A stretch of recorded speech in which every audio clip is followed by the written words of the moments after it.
welcome back to my channel. So I'm back with part 2 of my top 40 albums of 2023, and for some reason I really struggled with this part. My top 20 overall, no problem whatsoever, I ranked those straight away, and even the top 40 to 31 I was actually okay with, but this one, counting from 30 to 21, I don't know why, but I've found this really difficult, and a lot of the albums kind of chopped and changed quite a lot, but they're in now and I'm not changing them anymore. I don't know why I found this so difficult, but anyway, we're here now. So today I'm counting up from number 30 to 21. Also, if you haven't seen the first part of this series yet, where I counted from 40 to 31, it will be in the same playlist as this video. Okay, so coming in at number 30, I'm going right back to the beginning of the year, released on the 27th of January via Armageddon label.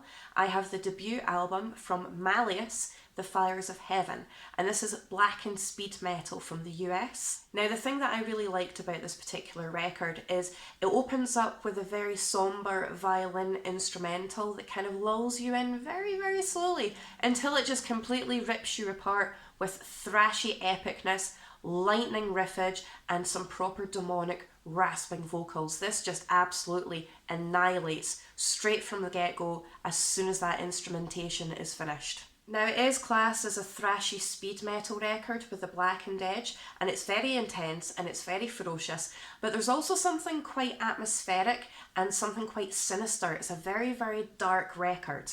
The only way I can really describe this record is controlled chaos. Although they do play about with tempo changes throughout the record as well as the thrashy speed side of things, especially at one point where it actually gets very evil and very doomy. But this record is just absolutely monstrous. It's sprawling, it's really heavy, but it's also really fun to listen to as well.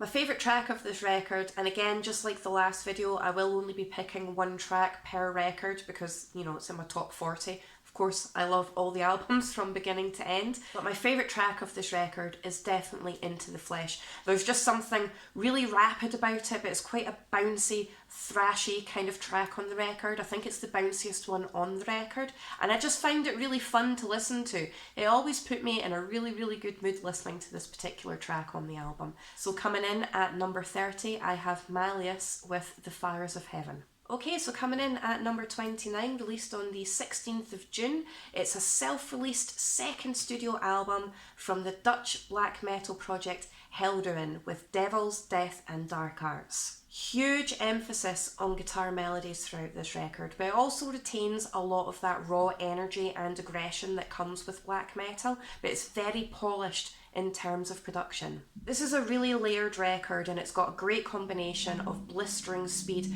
and really cool groove-infused mid-tempo stompy moments. Again, it's incredibly dark and it's incredibly atmospheric, but there's also something quite soaring and majestic about this, and it really does get you moving. It has all the hallmarks of what makes black metal absolutely fantastic, but there's a lot of melody, a lot of atmosphere, and a lot of groovy moments as well. Now, the thing that really stands out to me about this particular record, apart from all the dense atmosphere, because we all know that I love my atmospheric metal, is the vocal range. The pitch variation throughout the entire record when it comes to the vocals is absolutely outstanding. Now, as well as it being raw, very powerful, ferocious and intense, there's also something really catchy and really rousing about this record, and it, again, just like Malleus, this put me in a great mood when I listened to it. My favourite track of this record is definitely the title track. It's just something that really grabbed my attention.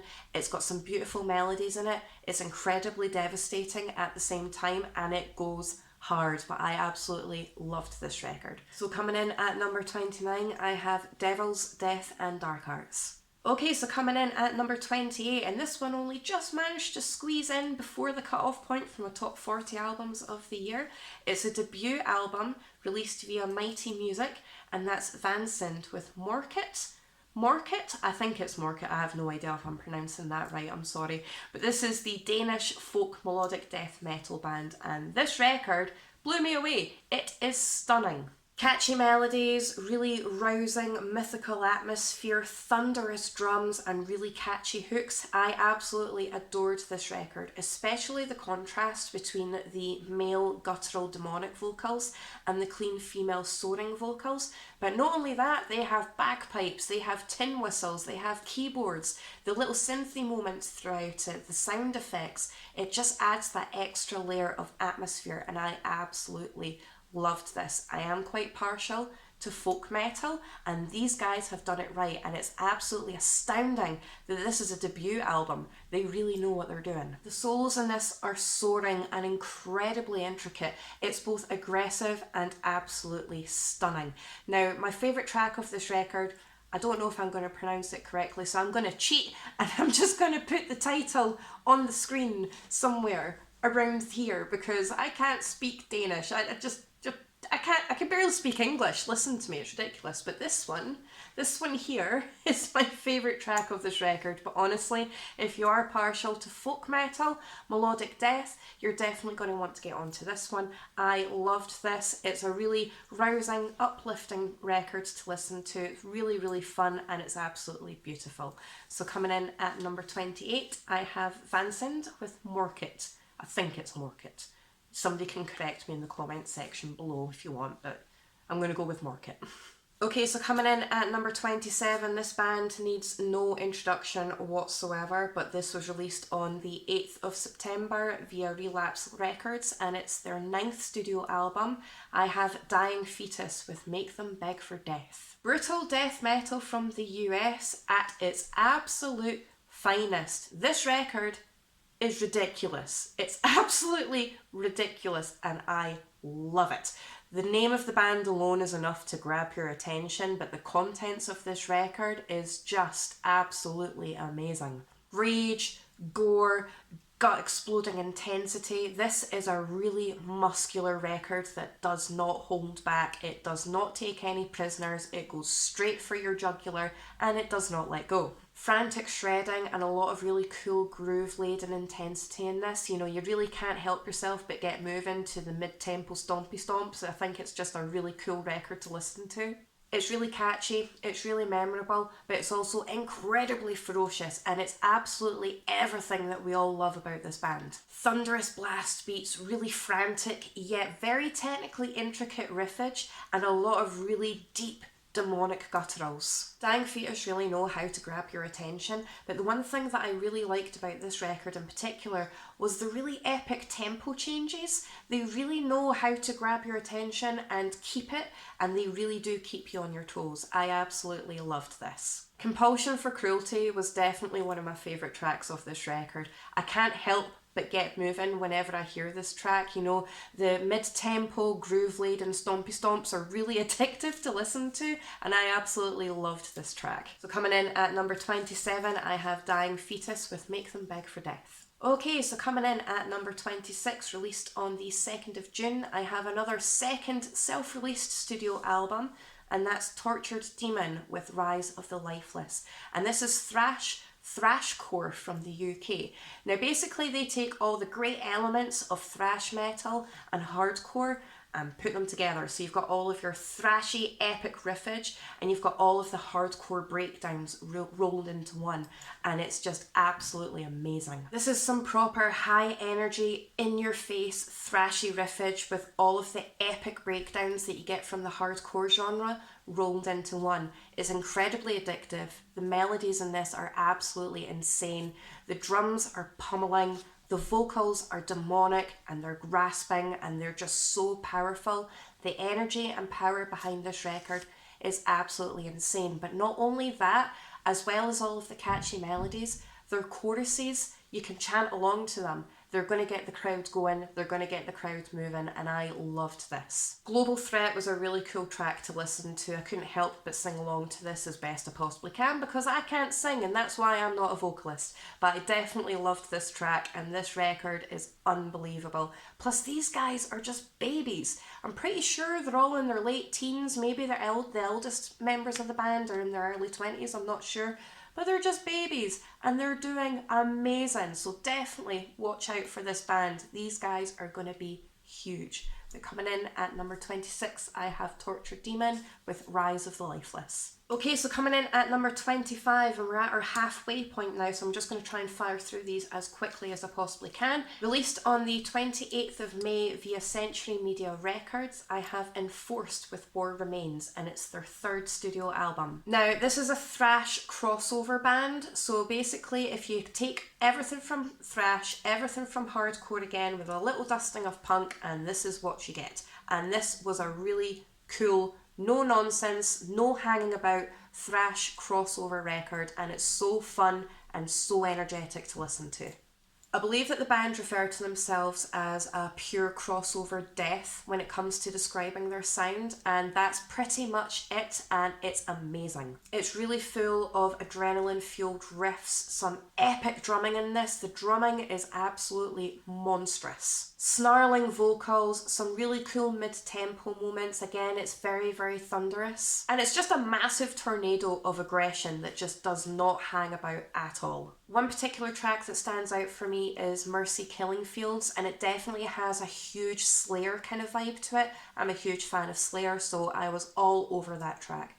But coming in at number 25, I have Enforced with War Remains. Okay, so coming in at number 24, released on the 26th of May via Season of Mist, I have the third studio album from Cloak, Black Flame Eternal. And this is blackened death gothic metal. Now, the musicianship in this record is absolutely incredible. The orchestration is absolutely stunning. And there's a lot of really cool sound effects and synthy moments throughout this record as well, which really does add an extra layer, and it's very, very grandiose and very, very opulent. It really does take you on an atmospheric journey, and it takes all the best elements of black metal with a lot of melody and gothic metal rolled into one, and there's just something very dark and very enticing about this record. You know, all of the synthy moments and all of the sound effects are very artistically done, they're very, very tasteful, and the melodies are incredibly addictive. It's equal parts aggressive attitude, but it's also got a lot of that air of opulence and grandiosity about it. You know, you've got your chants, you've got your rasping vocals, you've got your thunderous drums, you've got your catchy melodies, epic riffage, beautiful solos. There isn't a bad track on this album at all, but I have to say my favourite track of this album is definitely The Holy Dark. Again, there's just something very rousing. There's a lot of chants in it, there's a lot of keyboardy, synthy kind of sound effect moments in it.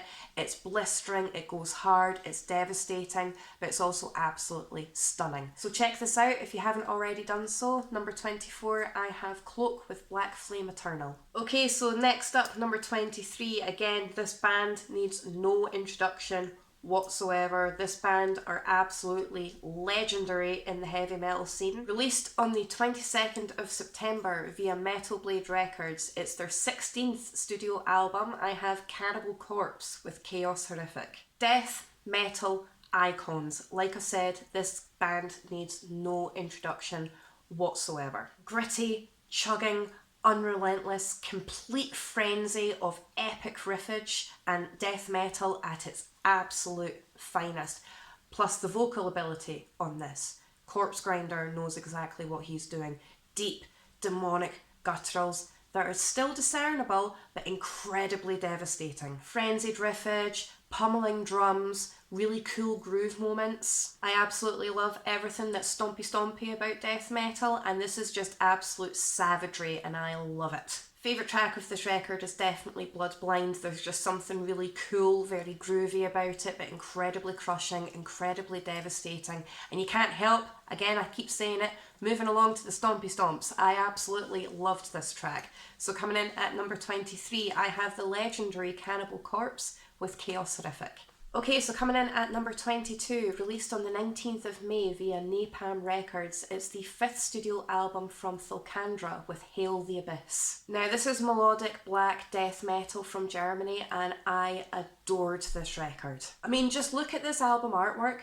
It's cold, it's sinister, it's evil, it's mysterious, and that's exactly what you get from this record. It's really energetic, really ferocious blast beats, proper rasping demonic vocals. I know I keep using demonic, but it's the only word I can think of to describe these things. The vocal ability in this is just absolutely stunning. Gorgeous guitar melodies in this and really dense, frosty atmosphere. It's really enticing, it's really heavily addictive, and it's also really quite elegant, and there's a lot of really cool acoustic moments in there as well that really break up the devastation but also adds that extra layer, and it really does grab your attention and hold it throughout the entire record. The tempo changes on this record are beautiful as well. They're so seamless. The transition between mid-tempo stompy stomps with a lot of groove to that really frenzied black metal riffage that comes with the territory of that genre is so seamless, it's so gradual, and it's just absolutely stunning. This flows absolutely amazingly and I loved it.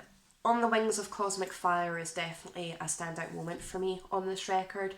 This is a track that I listen to almost daily and I absolutely love it. It's really catchy, it's very atmospheric, but it's also incredibly heavy. So coming in at number 22, I have Thundra with Hail the Abyss. Okay, so coming in at number 21, and this record again just made it at the cut-off point, released on the 17th of November via Soul Cellar Records. This is the third studio album from King, Fury and Death, and this is melodic black death metal from Australia. And all I can really say about this record, apart from the fact that it's the last entry for part 2 of my top 40 albums of 2023, so the band, King, are very aptly named here.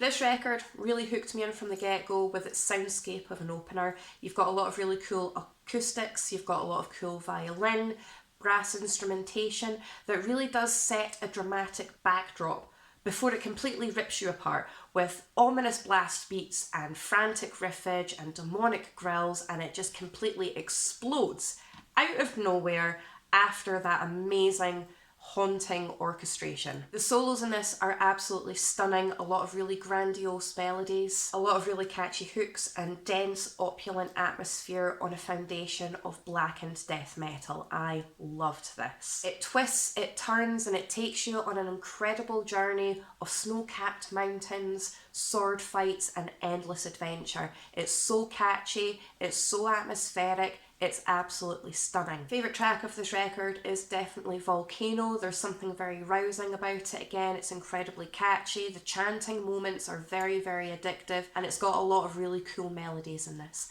So coming in at number 21, and the last entry for part 2 of my top 40 albums of 2023, I have King with Fury and Death.